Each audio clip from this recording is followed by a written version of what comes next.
Welcome to Red Sox Digest, the only show where pain, sarcasm, and a dash of hope collide nightly like a Trevor Story strikeout. We cover every loss, every meltdown, and yes, even the rare win, with brutally honest takes and zero front office fluff. Subscribe today at RedSoxDigest.com or risk being left out in the cold like a home game in April. And now, here's the crew at Red Sox Digest. Good evening, sports fans, and welcome to another edition of Red Sox Digest. I am your host tonight, Jim Delfino. Look, folks, I know it's the offseason, but even I wasn't prepared for whatever the hell the Red Sox did yesterday. I read the transaction log last night, and my first thought was, who the hell are half these guys? Meanwhile, Breslow's out here flipping pitchers like he's running a yard sale, and I'm supposed to pretend I saw any of it coming. Joining me tonight is Nick Face. Nick is thriving this offseason because nothing gets him more fired up than meaningless November roster churn. The man woke up yesterday, saw Brendan Bernardino got traded, and went on a 14-tweet rant like he just shipped Babe Ruth to the Yankees again. Nick argues with strangers online about Rule 5 protections like it's a presidential debate. If the Red Sox DFA'd a parking attendant, he'd be on X screaming, unacceptable, fire everyone. But hey, he's passionate. And by passionate, I mean one roster move away from needing federal supervision. Also joining us tonight is Thayer Doyle. Thayer is the only guy I know who treats every Red Sox offseason like it's midterms week. The man sees a depth chart and suddenly he's grading it like a freshman paper. C- bullpen, lacks clarity, needs citations. When the Sox made yesterday's trade, he wasn't mad. He was disappointed, which in somehow is 10 times worse. He watches Breslow flipping relievers like Pokemon cards and shakes his head like, nope, form's all wrong. Thayer's the dude who'll sit down in the front office not to yell, but to calmly explain, in bullet points, why trading Chris Murphy for a single-A catcher is a misuse of resources. He's the voice of reason on this show, which is great, except this is Boston, and reasoning is the least welcome thing in the room. Let's get into it. All right, number one. Luis Guerrero was traded yesterday for Tristan Gray. And I'll put that up on there. Yes, the classic Red Sox front office tradition. Hey, we need a roster spot, so let's trade the guy who throws 100 for a utility infielder who looks like he was generated by MLB The Show default settings. Luis Guerrero was raw but interesting. Tristan Gray, he's 29, versatile, and because you can never bank on Casas' health, you need all the Tristans you can get. If this move excites you, you probably also get fired up when your hotel upgrades you from a queen bed to a queen bed, but closer to the elevator. Is this a legit depth addition, or do we just send a live arm to Tampa so they can turn him into a 2026 Cy Young finalist? Nick, I'll start with you. Guerrero for another Tristan. What do you think? Jeffrey Springs lives.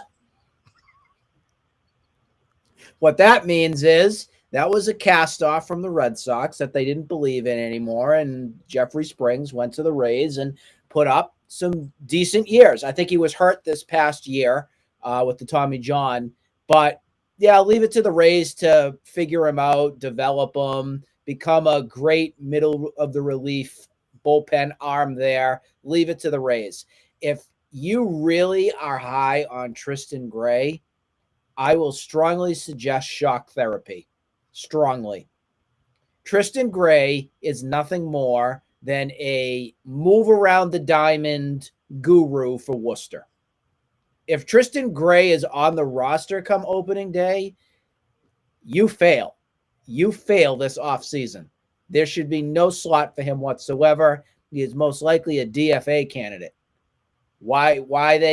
I think this was just to make a trade. And the only thing they really liked about Tristan Gray is the fact that he moves around the diamond. Now, let's read his stats before we jump over to Thayer. So he started 2024 with Miami, played in 7 games, batted a 0.00, struck out 3 times, 7 games. That's it. No hits. 2024 was traded over to the Oakland A's, played in 8 games, got a hit. Got a hit, guys. $143 over 8 at-bats. And then last season, 30 games, and he batted an average of .231, hit 3 home runs. That might be a shock right there. And 9 RBIs. Why this is a talking point tonight is because it was just a move that was last night. That's all this is. That is all it is. But again, like I said, you can never have too many Tristans. Thayer, your thoughts on this trade? I mean, Guerrero, is he a better piece? Was this kind of like a move that seems stupid in nature? What's your thoughts on it? I think in and of itself, the Guerrero for Gray trade, like Nick said, is just a talking point. However, it's for me a red flag because we heard earlier in the offseason Breslow's talking about we have tremendous amount of pitching depth, and we're confident in that. And he's talking about the back end of his rotation and wants to make a deal for a front end portion of that rotation. However, we've learned in the last couple of years there is no such thing as too much pitching depth. And what we're getting here is we are trading. Now, granted, if we thought Luis Guerrero was going to be an important part to our bullpen in the coming year, we're thinking we're going to have a similar situation as we did last year where we have a bunch of AAA guys playing, and I would be disappointed. So the person in this situation is irrelevant.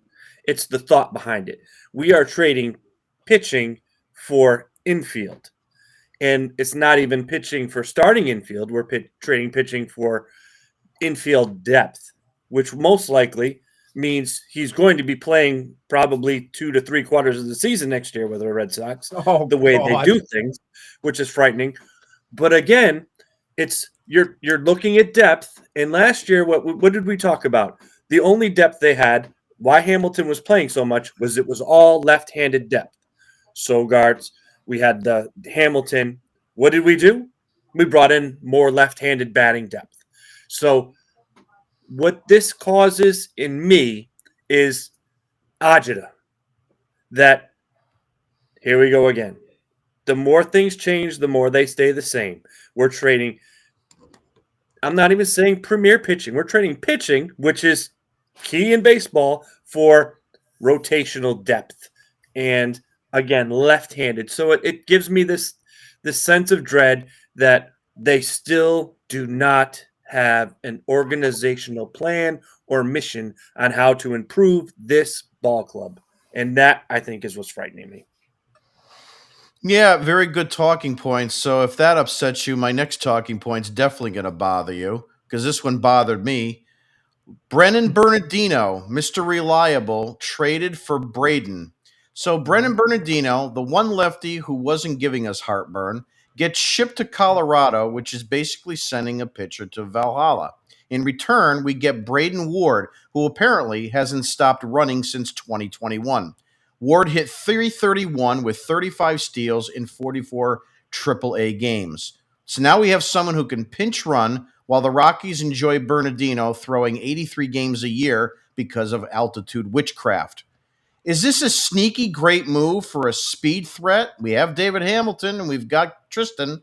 Or did we just sacrifice a functional reliever to the Coors Field gods? Thayer, I'll start with you, but before I do, this move really upsets me. I like Bernardino. I mean, he's not a fantastic guy, a really stud, but he's been a reliable guy for Alex Cora. He's been called upon to do so many things, including being your opener, being a middle reliever, being a short reliever, coming in back-to-back games. They basically abused him throughout his tenure here. Your thoughts?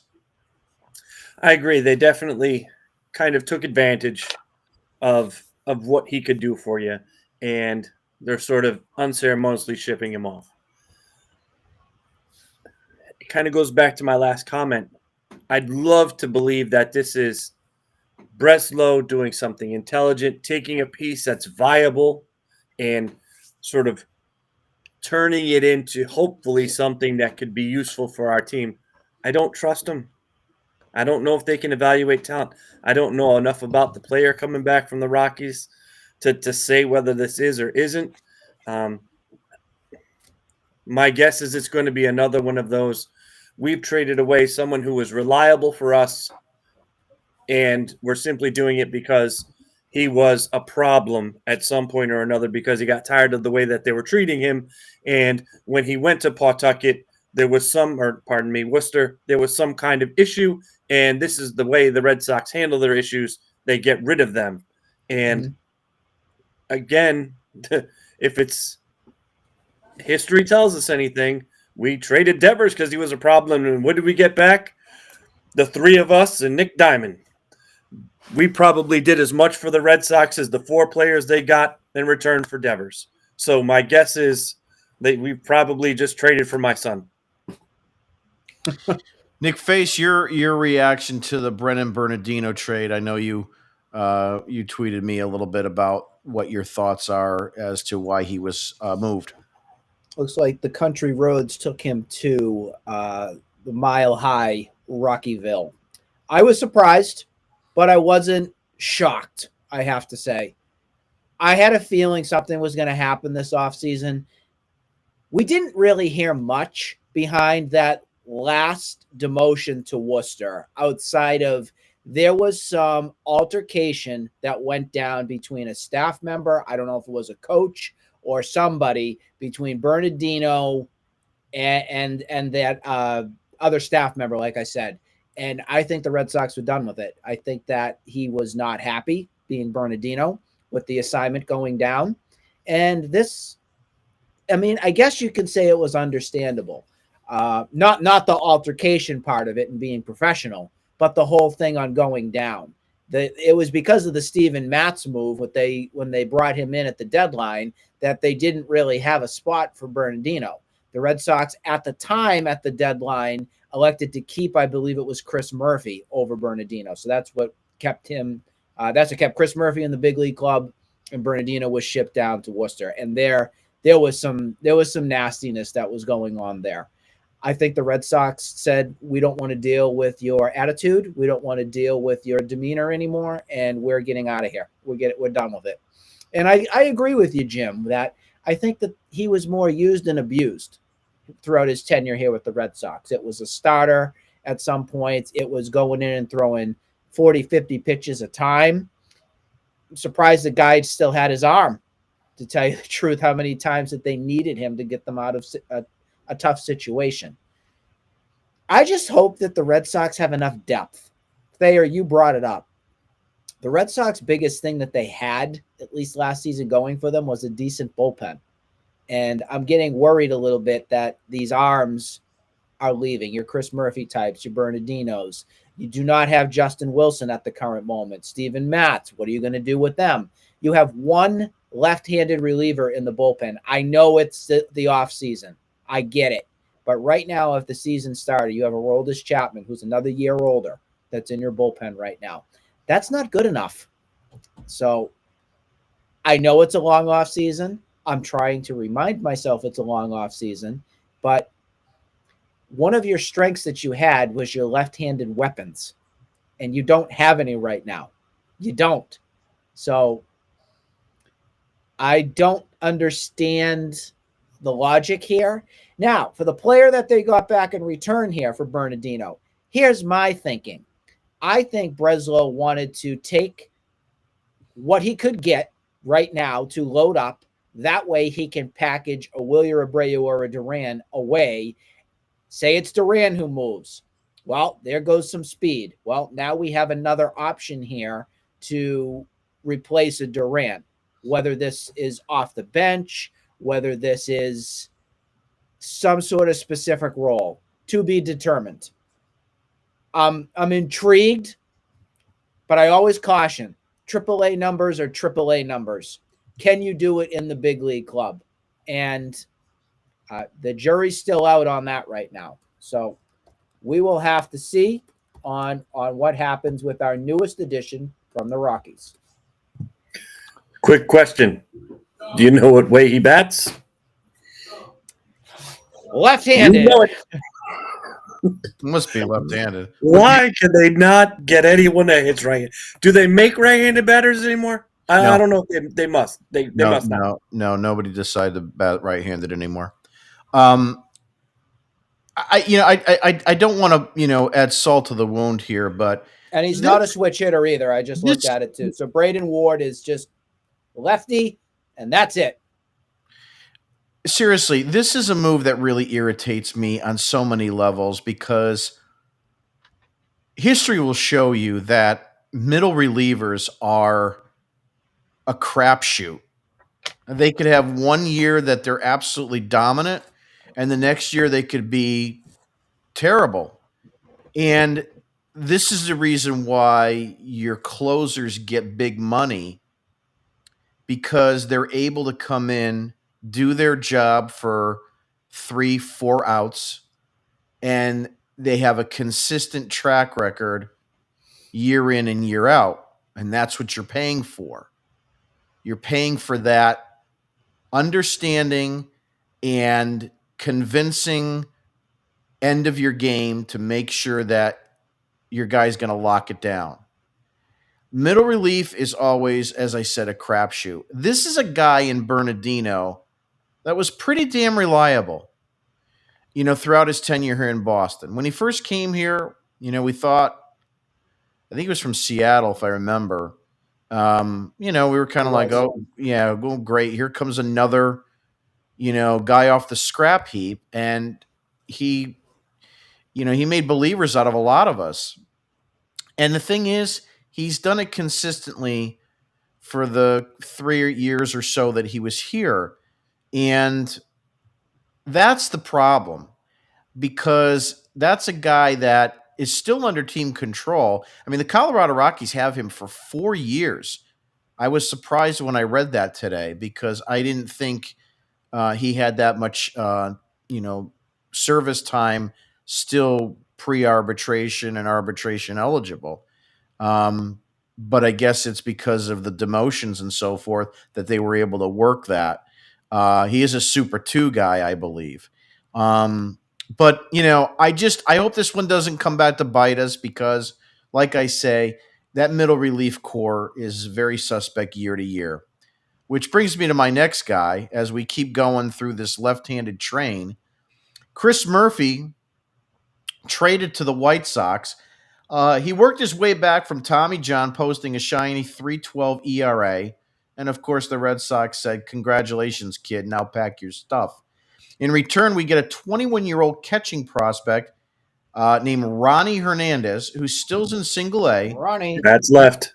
And that's left. And probably still needs parental permission to stay out past curfew.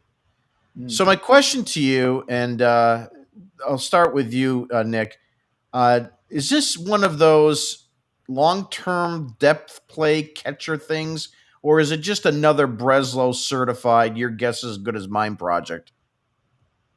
We needed another catcher. That's what this comes down to. And Mr. Bargains by the Bagful decided he wanted to take another place of depth, more of our pitching and long relief options. Murphy was very serviceable. He had a couple blimps last season, but overall, I think we were all Murphy fans and traded him off to the White Sox. And also, the White Sox are in the news because they're actually shopping Kyle Teal. I want Kyle Teal back, not Ronnie. I'm curious to see what the White Sox would want for Kyle Teal. I am. Imagine having Kyle Teal back and also having Garrett Crochet. What a laugher that would be. Do I have any? Yeah, right. I don't have any faith right now with it. Ronnie Hernandez is a kid.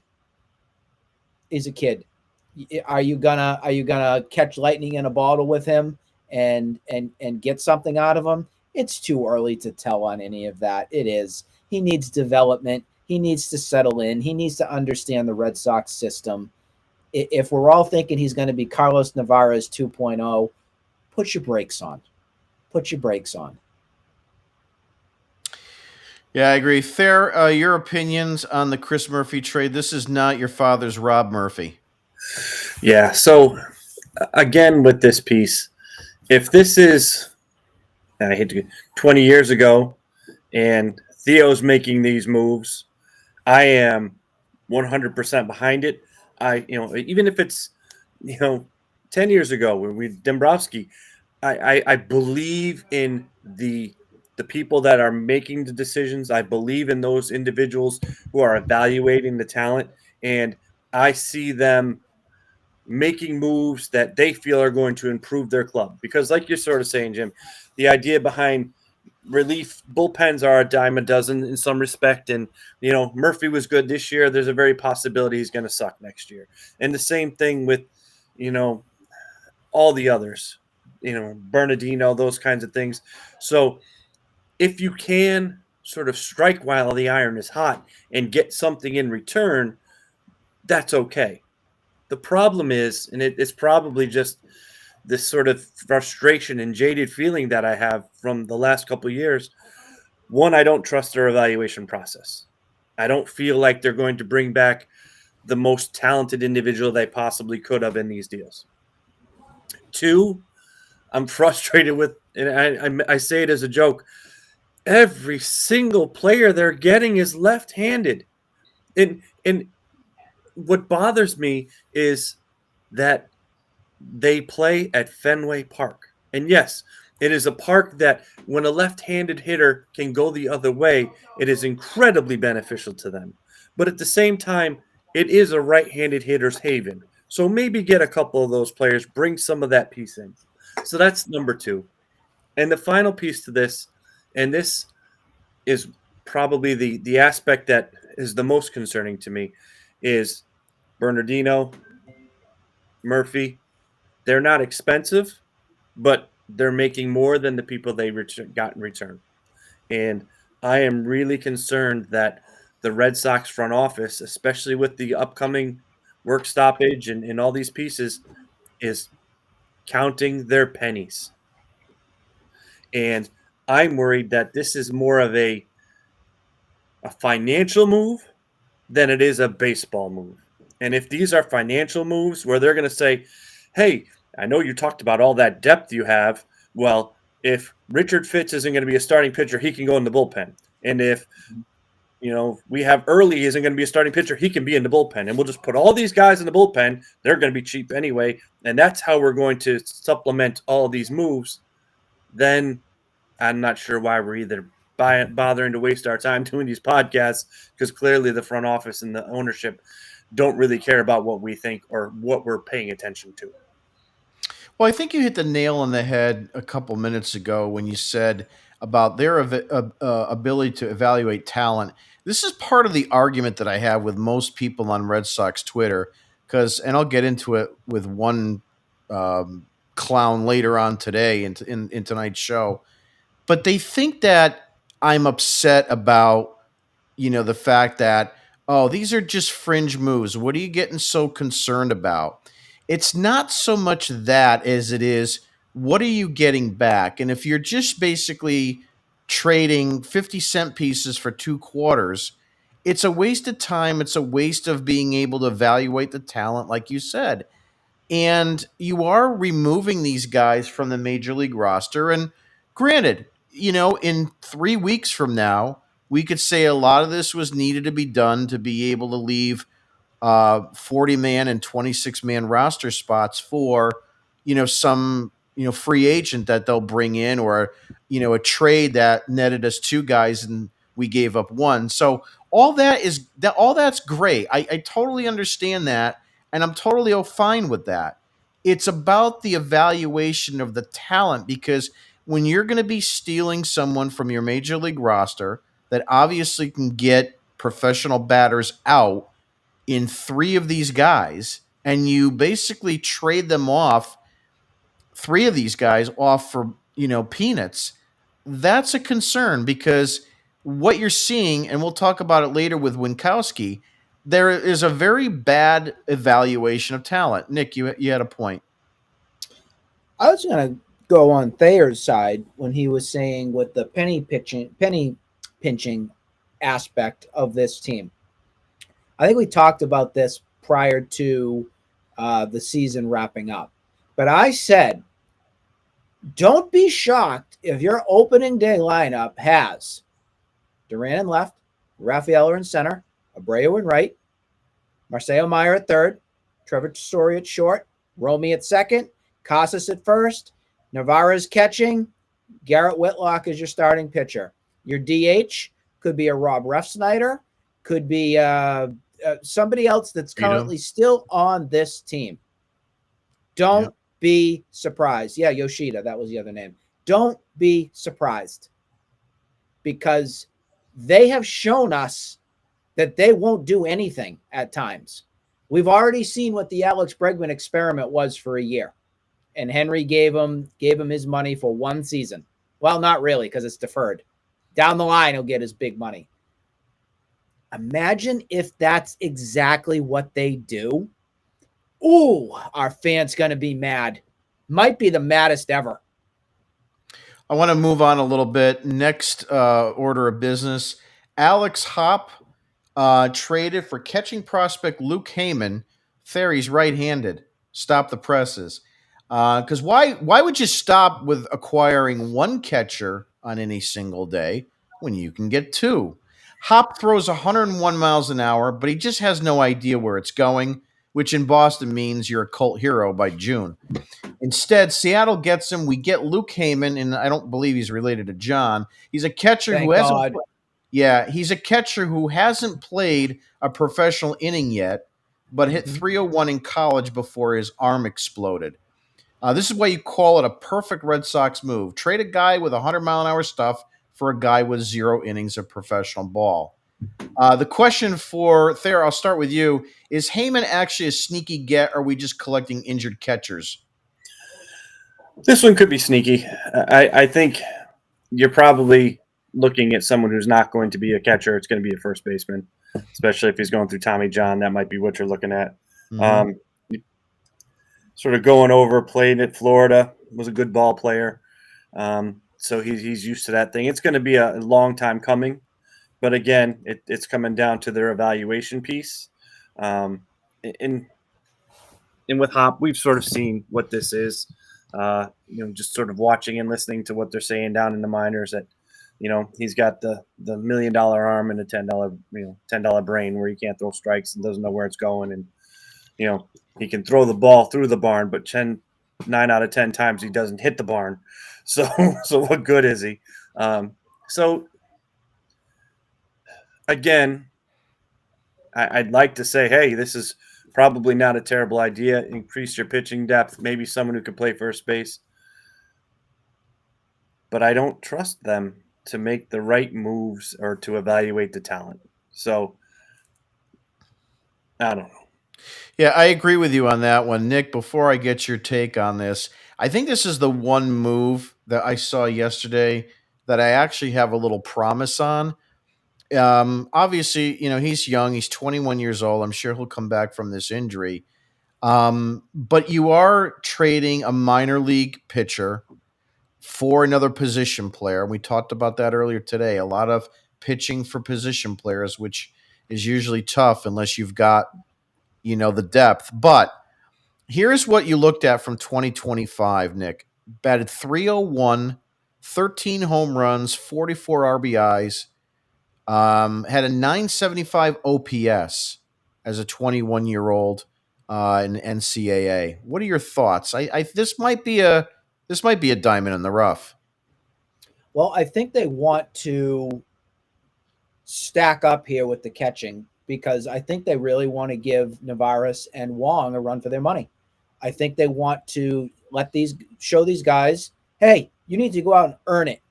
Show us that you can be, a starter, a backup, or whatnot, because we never had that depth option last season. Who was the guy that we brought in for like a couple games and he was garbage? Blake Seibel, was that his name? Yeah. Mm-hmm. Yep. Oh, that was pitiful. Brutal. And we can't have that. We can't have that happen again. No. We also know that Navarez played pretty banged up and was hurt, pretty much the second half on.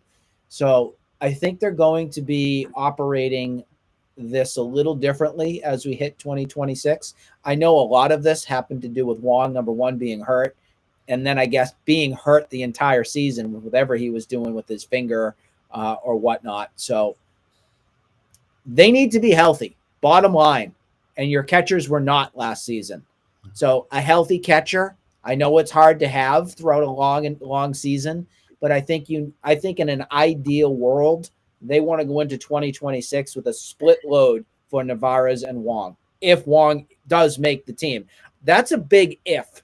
I know Cora has come out and praised Wong and said he's our guy. Go to Breslow. Gave his whole kumbaya speech that said, "Oh yeah, we believe in him. We fully trust him." Yip, blah blah blah. They are going to try their best to see if they can upgrade that spot. You mark my words. I think they just wanted to say that to just make sure Connor Wong didn't cry under his pillow at night. Yeah, so a lot to be said here. We'll see how this one pans out, but I'm going to put a little star next to this one. It's one that I'm going to keep an eye on because I think there might be something there. And again, the trade of Hopaway doesn't really bother me too much as of right now. Moving along to a little bit more on the Major League roster, Nathaniel Lowe and Josh Winkowski have been DFA'd. The Sox took one look at Lowe, who quietly hit .280 with a .370 on-base percentage, and said, yeah, we're good. Meanwhile, Winkowski, dealing with elbow issues, gets tossed into DFA limbo like he's the office chair no one wants but no one will throw out. In case you need a refresher course, a 2021 trade orchestrated by yours truly, Chaim Bloom, saw the Red Sox send Benintendi to the Kansas City Royals. They received Winkowski, Franchy Cordero, and 3 players that were to be named later, who turned out to be Luis De La Rosa, who is gone, Grant Gambrell, who had a 54 ERA in the Mexican League this season, and Freddie Valdez, who they got from the Mets. He's the only guy still on the Red Sox. He is in the Florida Coast League, where he hit 192 and slugged 288. Needless to say, this trade was a complete bust. Winkowski finished his Sox career 13-14 with a 4.20 ERA. I just want to remind both of you guys, and Nick, I'll start with you. Remember, Red Sox Twitter, they love this trade. We fleeced Kansas City by giving them Benintendi, and we got Cordero. And if you look back at all the tweets from 2021, every single clown on Twitter said, we fleeced him, we fleeced him. I probably was one of them. I'll volunteer myself as clown because I thought that we had seen a regressing type of player in Andrew Benintendi. I did rather. And I think that was at the time where we were trying to figure out what was going to become of Duran and figuring out spots that were in the outfield. To go back on it right now, I guess I have to ask the both of you this question. Do you guys, number one, miss Andrew Benintendi? And number two, would you choose Andrew Benintendi over Jarren Duran? Let's go to first one. Question one. Do I miss him? Do you miss Andrew Benintendi? Do you wish he was still on this team? Oh, that's a trick question. Because I absolutely wish that he were playing left field for us. I'm sure he would have made definitely a numerous more amount of catches. My issue in this is kind of, I agree with you, Nick, that after he went about trying to change his swing and go for power, he was no longer the same kind of player. He changed himself. And we've seen it. He's been a serviceable major leaguer who's sort of bounced around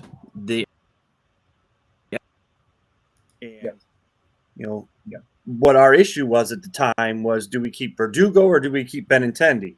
And to be perfectly honest, Verdugo was showing signs of being someone that we thought might be, a clutch player. When he, would go the other way in those clutch situations, and before he kind of went off the deep end, I thought Verdugo was going to be someone that we could rely on. Unfortunately, he went the way of the dodo. Now, Duran and Benintendi are kind of it's weird, and I see you throwing up the stats there. It's interesting. I have to say, it is more interesting than I thought. let's see, that's I honestly didn't think it was that lopsided when I looked at career numbers, and I'm sorry to cover your face, Nick, but it's just how this overlay went. Hey, But that's the best. That might be the best news for anybody today that my face is covered. So go ahead. go there, keep going there. But like the idea behind this, and just sort of looking at it, he's played twice as many games, and I think that's the difference in here, where he has twice as many RBIs, which makes sense. Benintendi's, they both kind of hit at the top of the lineup. Duran's more of a leadoff guy. The averages are the same. The on-base percentages are the same. The slugging, Duran, offensively, I think I'd keep Duran because he is more impactful. Those legs are the difference, and that's sort of always been the piece with Duran. I've never really struggled with or had a problem with that. It was the fact that the Red Sox try to make him the face, try to make him the offensive he's not your offensive leader. When Johnny Damon was here, Johnny Damon was incredibly gifted ball player. But if it were just Johnny Damon, and it's sort of like, I hate Moneyball, but if you think about the way the A's looked at it, he was just a guy. Like, he was a very good ball player, but just a guy in Oakland. When he came here, and you had Manny and Ortiz and Millar and all those other guys behind him, that made him great. Far more serviceable. That him being on base, his ability to run, his leadership, all the little intangibles improved. And I think Duran is that kind of player where if he were just the man, he's not the man. If he's a guy with people behind him and ball players that are going to do their jobs, then I think Duran, I would have no problem. I would keep him till his legs die. I wouldn't resign him, but keep him until he can't run. And thank you very much. I appreciate you. But the fact that he has to be our main guy is why I think we need to trade him, simply because he can't be that guy. He can't be the emotional leader on the team.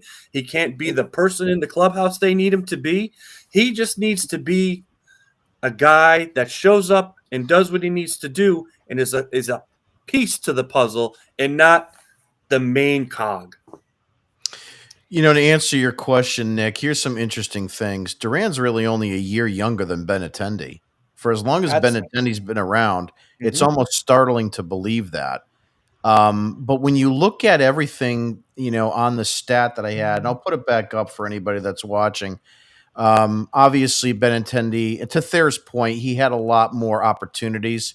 So the plate appearances are double, the games played are double. I get all that. Interestingly enough, 267 batting average for both of them on the nose. A slight edge to the on-base percentage for Benintendi, slight slugging and OPS plus for Duran. But at the end of the day, and this is really what it all amounts to, Duran doesn't make that catch in Houston. Mic drop. No, absolutely. Oh, absolutely. No, he'd drop the ball 100%. They'd be going into, what was that, game 6 we were in? Or was that game 5? 5 they won. Game 5. They would be going to game 6, definitely, if Duran was in left field. But I personally will tell you, go ahead. Go ahead, Nick. I'll get to it in a minute. You go ahead. I was going to say, I'm team Benintendi. I am so done with Jarren Duran. It's been that way for a while for me now. Nothing personal on the guy, but it's time to move on. It's time to move. I would take Andrew Benintendi back if it was my world right now over the two. At least you knew that what Benintendi did here, and it seemed like he really enjoyed his time here.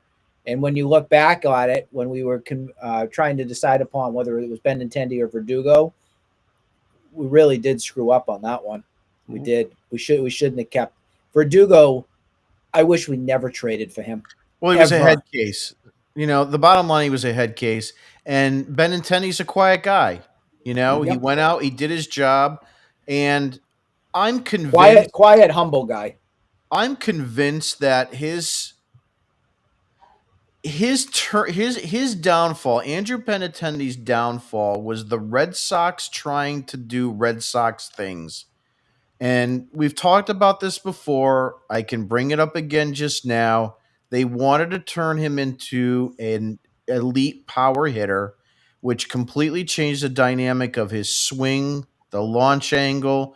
We can talk about this to the cows come home. He was never the same player again because of the screwing around that the Red Sox did with him. If they allowed him to be the guy that came up in the Red Sox system, and I'll just remind the listeners, at 21 years of age, 295 batting average, OPS of 835. His first full season was in 2017, 20 home runs, 90 RBIs, 20 stolen bases. You're talking about a kid at 22 that was a 2020 guy, a 271 batting average, an OPS of almost 800. The next year, 16 home runs, 87 RBIs. So you're talking about a guy that's going to hit you, 15 to 20 home runs, 90 RBIs, a 290 batting average, and it went all downhill after that. We had a WAR of 4.8, went down to a 1.7 the following year, only hit 13 home runs. So it's the Red Sox that screwed with him. And as a result of that, I think if they didn't screw with him and let him be who we needed to be, he could have been a really good number two hitter in this lineup. And to follow a guy like Roman Anthony at this point would have been probably something we could have dealt with on the short and the long term. Just to save time, I want to move on a little bit.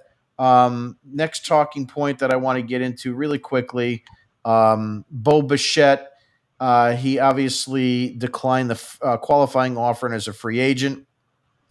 It was a qualifying offer was $22 million. He's headed into the open market. Simultaneously, multiple sources are linking the Red Sox to Bichette. I brought this up quite some time ago on Twitter, and I'm not patting myself on the back, but I did because I said, why not move on from Bregman and look at Bichette? 311 batting average, 18 home runs, 94 RBIs. Defense metrics at shortstop are weak. Many view him as a move to second or even to third. So with them looking at Bo Bichette, why not? He hits like he's negotiating his fantasy baseball contract after 3 energy drinks, and Boston's always ready to bite on weaponized bats. Is he a middle-of-the-order bat that would move us forward, or are we just sweeping up more leftovers? Nick, I'll start with you. I think it's a pipe dream that Bo Bichette comes to the Red Sox. And I also think it's a pipe dream that he leaves Toronto, especially after being so close, Game 7 of that World Series. If Toronto does not bring him back, I think fans are screaming off the Rogers Center and into the CN Tower up there on why. That is your guy that's supposed to be your 1-2 punch with Vlad Guerrero. I know he was hurt and he was banged up a little bit, but that would be a stunner for me. Now, if there doesn't happen to be a return there to the Blue Jays, I would love to take that chance, but I want him at second base. I think that's the spot that I would do. I think you kind of have to roll with whatever it is with Story. I think when it comes to the defensive metrics, I think I edge Story more so than I do Bichette. The bat, right-handed, I think it would fit in here tremendously. I'm a little wishy-washy on the decision-making here on what they do. But if it comes down to Bo Bichette versus Alex Bregman, I'm in the Bo Bichette camp. I've already seen the song and dance of Bregman. He's another year older. He's got the injury bug on him. I'm not taking anything away he's meant to the team and the clubhouse leadership, all those skills. But the guy, you can't give him a 4-year, 5-year, $100+ million deal when he's that banged up. I can't do it. So I need to move on, and I'd be 100% cool with Bo Bichette as the replacement. Nick, real fast. Alex Bregman, Bo Bichette, Pete Alonso. Who are you going after and why? Pete Alonso. You need the right-handed bat in your lineup badly. It's been missed since JD Martinez. You have to have some protection in that lineup. After losing Devers with his power surge and everything, you have nothing. We saw this throughout the season. Your lineup was nothing but a toothpick, limp, blank lineup. Just disgusting. We can't go through it. I need Thump in my lineup. I need it. Fair, same question to you. 60 seconds. Bichette, Bregman, or Alonso? Bichette. I want the power, the ability in the middle infield. I think I agree with Nick. I wouldn't have him be my shortstop. I'd move him to third base, maybe have him play second base. You have to do some other stuff. I think you can find first basemen that are less costly and as productive. It may not quite as productive as Alonso, but we can get a professional first baseman. But I think it's all a pipe dream. I don't know if you can hear it.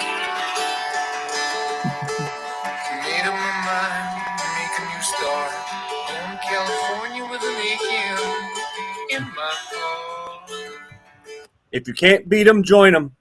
Yeah. See you in LA.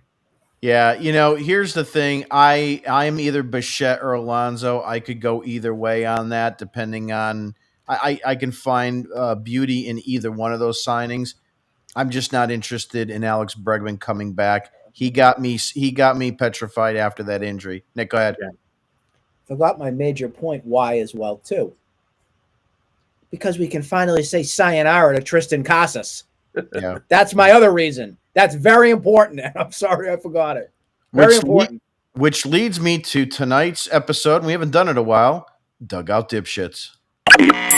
And now it's time for everyone's favorite segment, the Dugout Dipshits. So really quickly, I'd like to give a shout out to Eddie Burke. Eddie Burke, 6/17/29. Went at him today. Tonight's Dugout Dipshit, the first fan in MLB history to act like the front office's emotional support animal. This guy spent his entire afternoon firing off a filibuster of tweets to police Red Sox opinions as if John Henry himself descended from the heavens, tapped him on the shoulder, and said, "My son, go forth and correct the peasants." He wrote more tweets today than Casas has healthy body parts. He thinks disagreeing with him means you lack ball knowledge. Brother, the only balls you're an expert on are the ones you're juggling, trying to keep your own argument straight. And the best part? He keeps saying he's not defending the front office, while defending the front office harder than their own PR department. The guy is performing logical gymnastics while simultaneously trying to play hero. He actually said to me, "I don't like defending them, but your criticisms forced me to." Shut up. You sound like the guy who punches someone in the bar and then says you made me do it. Eddie, my man, nobody appointed you king of what is dumb. Nobody knighted you Sir Eddie of accurate takes. And you're not Gandalf standing in the bridge screaming, "You shall not pass," every time someone criticizes Casas. You're just another fan with Wi-Fi, a mascot avatar, and a hero complex. Congratulations on being tonight's Dugout Dipshit. Last but not least, qualifying offers. So, guys, Trent Grisham opted in with the Yankees. Gleyber Torres opted in with the Detroit Tigers. Brandon Woodruff opted in with Milwaukee. And Shota Imanaga opted in with the Chicago Cubs. Thero, I'm going to start with you. Out of those 4 qualifying offers, how does this impact the Red Sox in any way? And here's what I mean by that. Gleyber Torres going back to Detroit. What does that mean for Alex Bregman? Brandon Woodruff opting in with the Milwaukee Brewers. What does that mean for Freddie Peralta and maybe a Red Sox trade there? That's where I'm going. Go ahead. I don't think the Tigers matter so much. I think they're come to the point where they're either going to pay it or they're not going to pay it. I don't think having to deal with Torres going back is really going to make a difference. If they want Bregman, they're going to go get Bregman, and they're just going to say, "Hey, this was our deal." I do think the Woodruff move to Milwaukee does make Peralta more expendable. I think they are a team that does have they have a foundation there that I think they enjoy, they like, they trust, and I think what they've been doing is working, and I think they might be moving off. We saw them move off of Burns a couple years ago. I think they'll move off of Peralta again. It's very possible that it could help us. I do think ironically the Yankee move, that's a lot of money to spend on a guy who hits under 200. Very nice defensive player, but he's limited. Now, granted, he's a left-handed hitter at Yankee Stadium. Now that's where you need the lefties, but I don't think Grissom is going to have the impact, and that's a lot of money. They may not that the Yankees are going to be a team that's worried about spending money, but I think that might hinder them just a little bit, or at least it'll hinder them roster-wise. Nick, same question to you. Grisham, Torres, Woodruff, and Imanaga. Any thoughts that you have as it relates to how it could impact the Red Sox in any way? The Gleyber Torres move was a big one. That's one landing spot that the Tigers will not be going after Alex Bregman with. So it's another suitor that's off the list basically there. So, hey, let Scott Boras and Alex Bregman figure it out, because he's not going to be signed till mid-March again if they're going to continue this dog and pony charade on waiting it out, waiting for something to happen, and then begging teams to have to sign them again. That's what's going to happen here. It's not going to be an early signing here whatsoever for Bregman. And the Red Sox may grow, say, you know what, we're done. We're going in this direction, and we're gonna focus on this. We're done waiting this out. Good luck to you. Something like that. I was surprised on the Trent Grissom move. I think they did that because they saw the success of the home run power from the short porch and at Yankee Stadium. Now, another name that's a free agent that is to be determined on what they do with that is Cody Bellinger. Will the Yankees bring him back? That's another thing to think about with them trying to figure out their roster. We didn't really talk about Kyle Schwarber or anything, but maybe that, Schwarber is definitely not going to New York between what you got with Giancarlo Stanton and Aaron Judge, and now Grissom was things. So that I guess did something to think about. Outside of that, not really much on that. I was more surprised on the Torres front, Gleyber Torres front, and then the Grissom front for the Yankees. For me, I think it's the Woodruff deal. That was the guy that probably could have got himself a multi-level deal. I don't see Torres. I don't see Grisham getting any kind of multi-year deal on the free agent market. I think the Woodruff runs the one. He probably could have parlayed that into a 4-year, $100 million deal, in my opinion. So that one was a surprise. I also think that one impacts the Red Sox pretty well from the standpoint of Freddie Peralta, who I wouldn't mind having. I do believe he's only got one more year left before he's a free agent, so that is something to keep in mind. But depending on what they do with potentially Ryan or even, Tarek Skubal, if they want to go that route, that's something to consider, because obviously those guys probably will command more in prospect or team capital.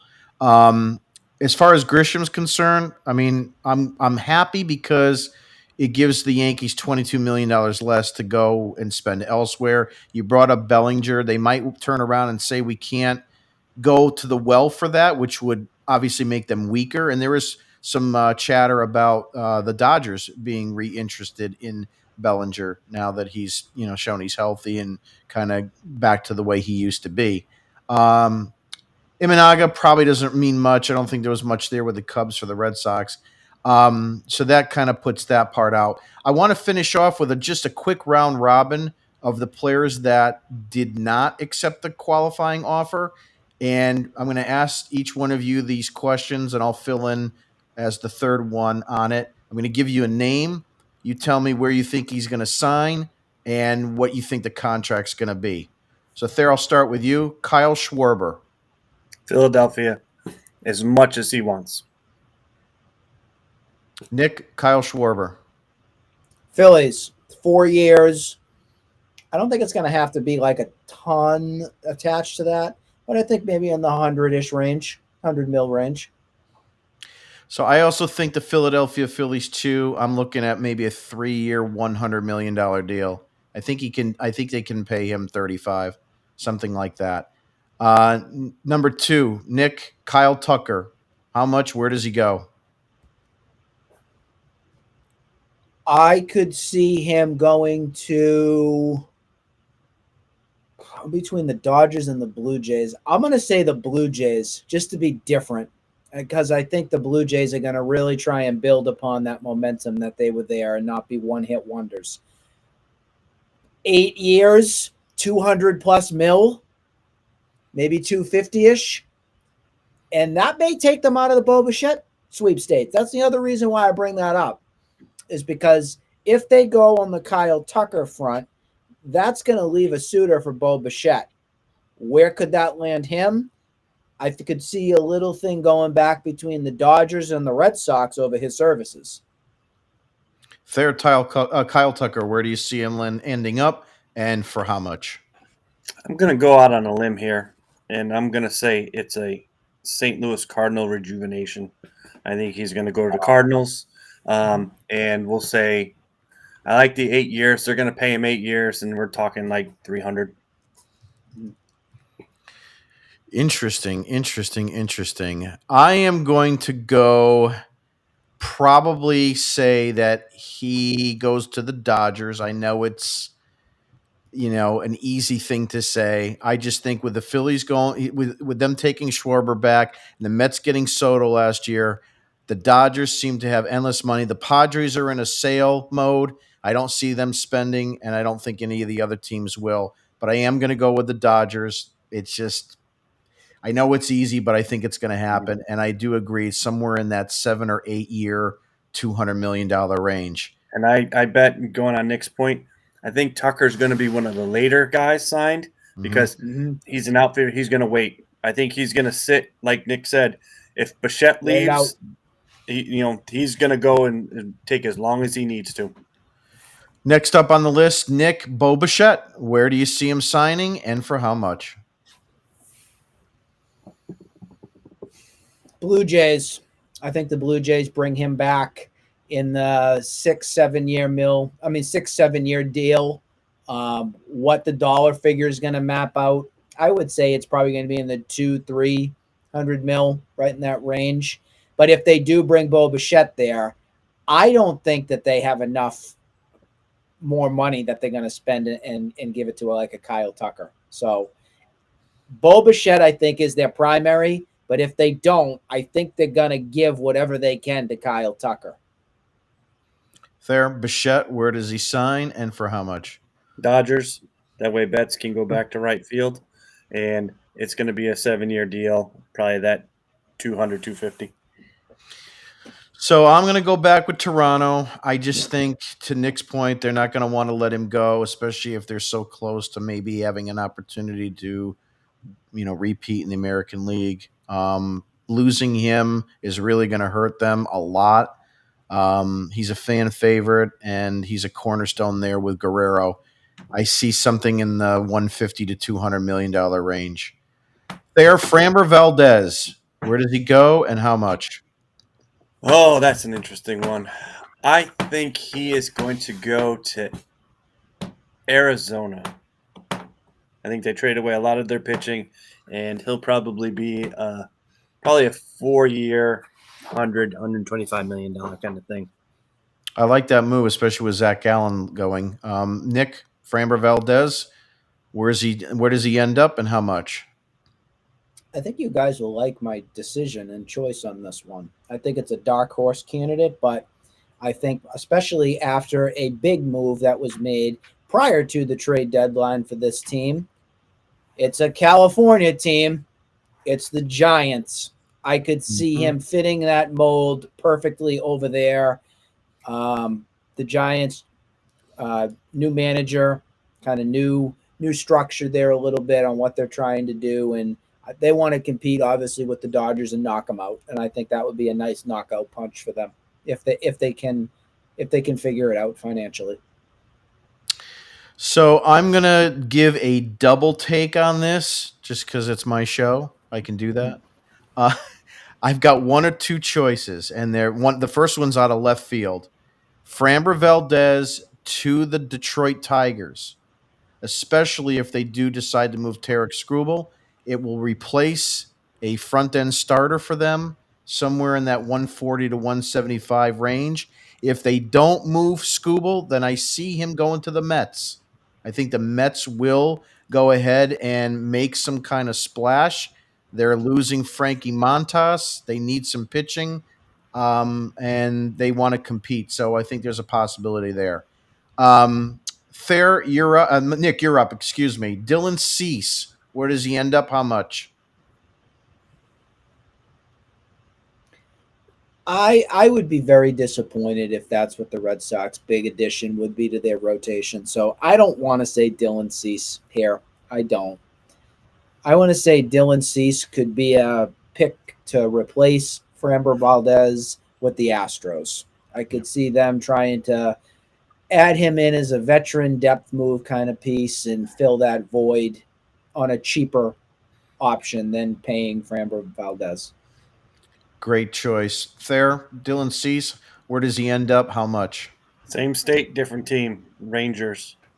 I think the Rangers. That's a good choice too. In with the sort of trying to replace the Valdi with the way he's been sort of breaking down.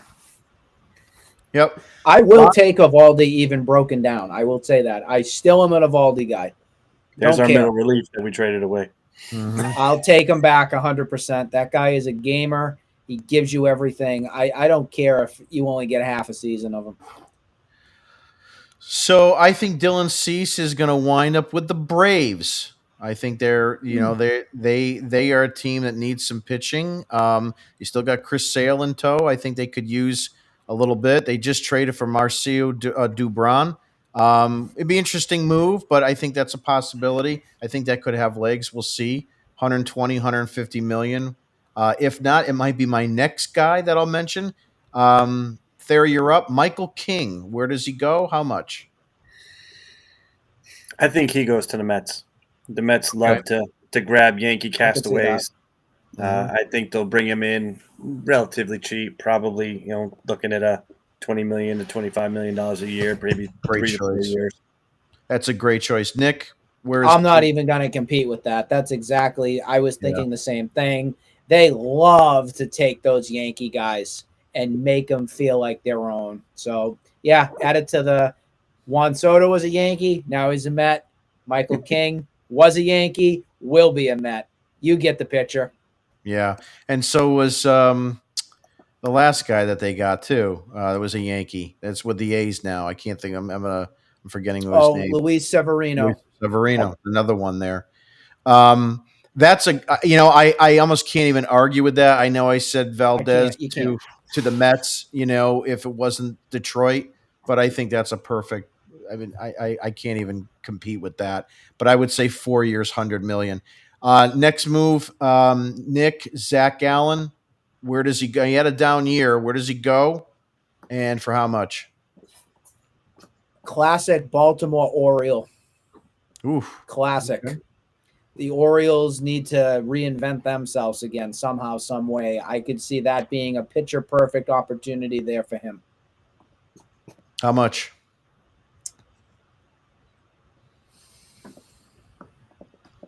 $3 years, 60, 70 mils, something in that realm. Because Baltimore, they say they have money, but they're just not going to pull it out like that for something like that. So I think if it all falls right, I could see that move happening there. Fair, Zach Allen. Where does he go, and for how much? I think he's going to go to the Angels because the Angels are going to want to spend money. They're going to want to try to bring in some sort of pitcher that they can throw out every fifth day, even though he's a little washed up. And I think he goes there for a 3-4 year deal.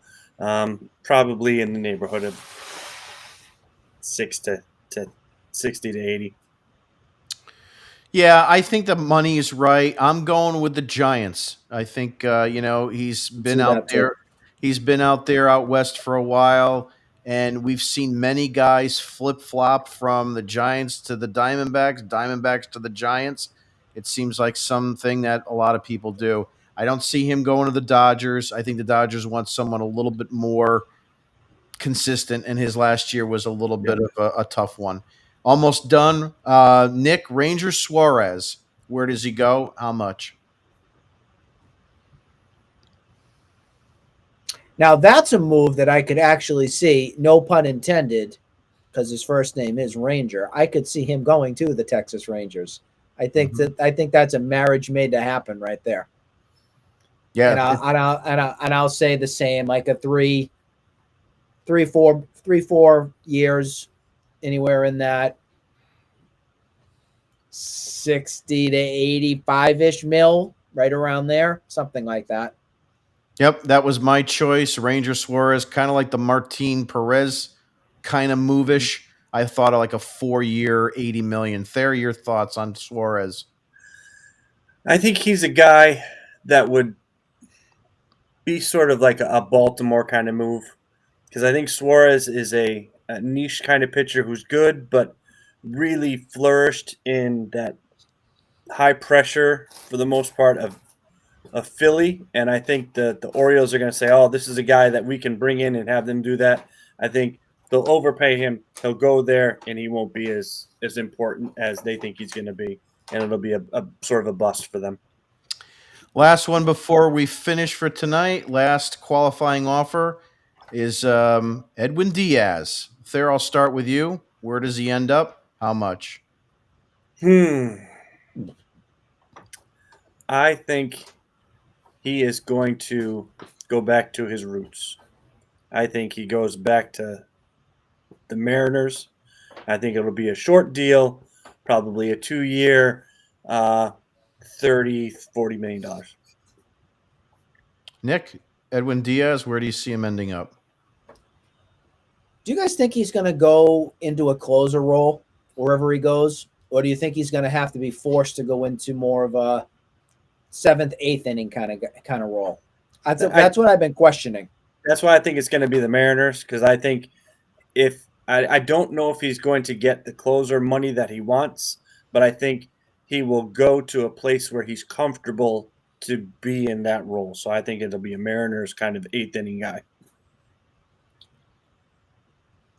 I might actually say that the Dodgers may give this a shot, because we know that the bullpen yes, they won the World Series, but it was one of their weaker kind of positions that was there, because Kirby Yates was just not their guy. He almost was, in a way, was like a heart attack Craig Kimbrell type. So they may want to go with somebody more electric that has a more of a proven track record that could get the job done there. And because, of course, they're a super team, so why not go and get some premier relief guy and stack the house again? So don't be shocked, folks, if you see him go to Dodgerland. I won't be happy about it. So I am going to go out on a limb. Edwin Diaz to the New York Yankees. They're going to love playing that song there and having Timmy Trombone, whatever the hell his name is, in Yankee Stadium. I'm going to go 3 years, 55 million, something like that. I think that's a possibility there. But we'll see how it goes. I'd like to thank Glenn for his comments tonight on the chat. And is that Hogdale? No, it's our buddy Glenn. I think he's from down south. I had to ask. Any closing thoughts, Nick, before we end?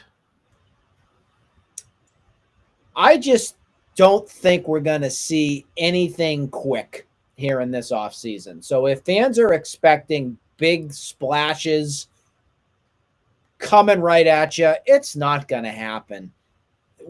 This is the one sport that I can't stand. Just can't have a set. It's 12 o'clock in the morning on whatever day free agency begins. Take a page out of the NBA or the NFL or NHL or whatever the heck they do from stuff. But it is ridiculous how long we have to wait around twiddling our thumbs, refreshing the friggin' X Twitter machine to see what the hell is going on. I know that work stoppage and all that stuff could be coming after the 2026 season. And that is one of my requests, that they figure the heck out is off-season nonsense. It doesn't need to be a soap opera that's drawn out for 5 months. Just put a time frame on it, get it done, so we can all go eat our friggin' Thanksgiving dinner in peace. Just do it. Rant over. Yeah, I definitely agree with you. I think the free agent time frame is way overdrawn. I think So stupid. I think they should, they're going to they're going to try for a salary cap or floor. I think free agency should be determined by New Year's Eve. Great idea. January 1st, done. That's it. Thayer, your final takes for tonight. It's nice to be talking baseball again. I sort of miss being with you guys. Thank you for having me back on. And I completely agree with Nick that the baseball has continued to blow opportunity after opportunity after opportunity. The hot stove league doesn't exist anymore. No one's interested in it because they allow it to go so far. I agree. They need to have some sort of timetable where if guys aren't signed by a certain date, then there is sort of a penalty where they can't be on a team until a certain date. Bad idea. Do you remember, Jim, when we were younger? I think it was because you couldn't, if you were resigning your own guys, but there was something with Veritek, wasn't there? Mhm. If he didn't sign by X date, he couldn't play until May, or there was something unusual about that. Maybe that's he signed that 4-year deal on Thanksgiving. Yeah. So there's something where there's a drop dead date. If you don't get it signed and done before here, then there's a penalty on the back end. I don't know if they'll agree, but they need to do something because they continue to sort of show signs. Like the World Series brought life back to Major League Baseball, but now we've been silent. How do they do their awards? No one knows who won any of these awards because it's not done like the other sports. They have galas where they give their presentations out and the guys are on the stage and the people know. Here we do. Let's announce it one day at a time.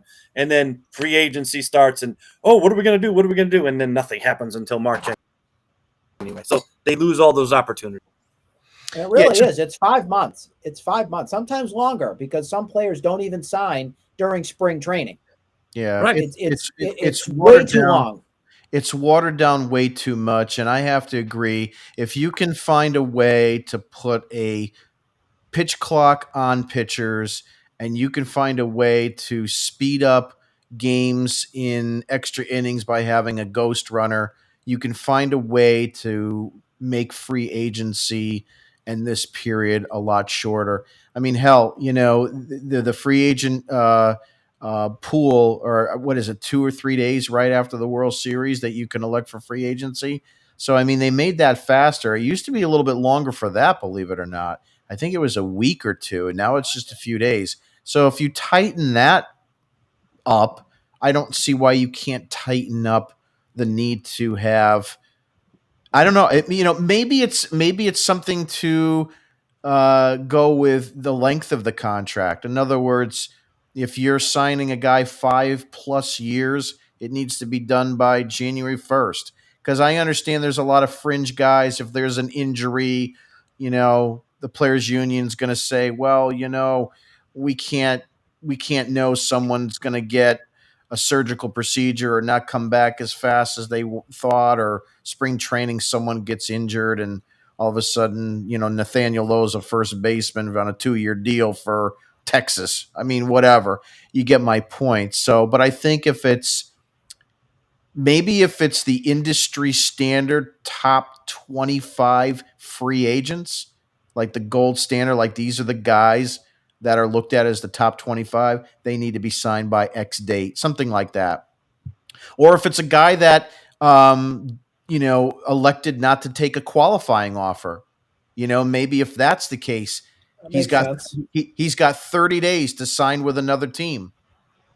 I mean, what more do you need? If it's not like these guys decide I'm going to go as a free agent and then I have no idea where I'm going.